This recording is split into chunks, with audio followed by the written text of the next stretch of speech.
Ang mahal na ngayon ng gasolina, 77.85. Alam nyo mga buddy, kung saan banda yung Munting Maria. Tatry lang natin pumunta dito kung open siya. Hindi ito Monte Maria, Munting Maria, kasi mas maliit siya kaysa sa rebulto ni Maria doon sa Monte Maria. So nandito tayo sa Bolo ng Bawan, punta ng Santa Maria to. At dito sa kanto, dito sa may Alpha Mart, dito tayo kakanan. Dire-diretso to. Ito yung dinadaanan ko papunta sa San Luis. Hindi ko pa napupuntahan. Nakakalayo na tayo sa ibang lugar, pero itong rebulto na to dito, nadadaanan lang natin. Actually, kita na to dito sa may unahan eh. So dito nga sa kanan, kitang-kita na yung Kalumala Heights, Bawan din. So ito isa sa sikat na resort dito, itong Seascape Resort dito sa Santa Maria. At dito rin yung way pagpupunta ka sa Latalia. Maganda ng panahon ngayon. Andun siya sa kabila oh. Nakaharap siya sa Haring Araw. So halos katapatan na natin siya mga buddy. Dito pa sa unahan. Liliko tayo sa kaliwa. O yun. Parang lapit-lapit lang tingnan, pero yung dadaanan mo medyo ano rin, challenging din ano. So dire-diretso tayo. At nandito na nga tayo sa sa San Agustin, dito sa may makalampas ng chapel, doon sa nilikuan ng motor na to. Ito na,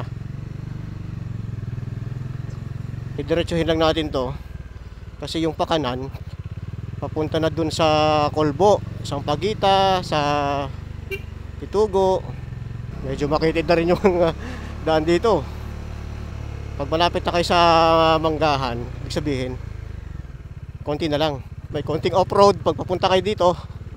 Dinigaw ang papunta sa rebulto. Diniha.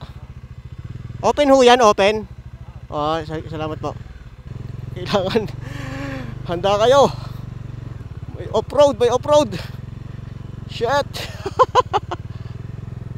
Nasa na. Ito dito. Kala ko maganda yung daan. Ito na, malapit na tayo mga buddy, malapit na. Hindi ko na-expect na ganito pala yung daan dito. Pero worth it kaya. Nasaan ba yun? Oh my god. Ang layo naman. Grabe.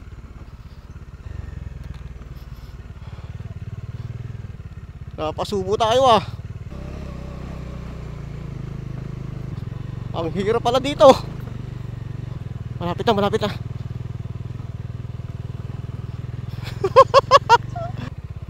Ayan na.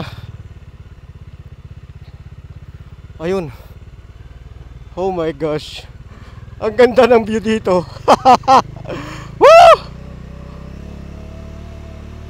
Hindi natin nakakala na ganito ang daan niya.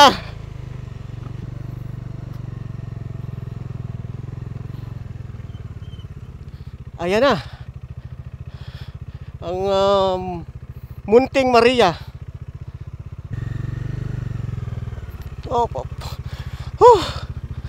Nakarating tayo dito. Ang ganda ng view dito. So may 10 pesos na entrance. Very challenging yung daan dito. Okay, so touchdown tayo dito sa rebulto ni Birheng Maria, dito sa Santa Maria. So mayroon ditong tindahan na walang laman. Tapos may entrance daw ng 10 piso. Pero hindi natin alam kung kanino tayo magbabayad ng 10 piso na to. Mamaya baka may makikita tayo ditong caretaker. So ito yung dadaanan ninyo pababa. Tingnan nyo naman ang view mga buddy. Amazing. Amazing view. San Pedro, Santa Maria ng Bawan. Tapos may mga rebulto dito ni Jesus.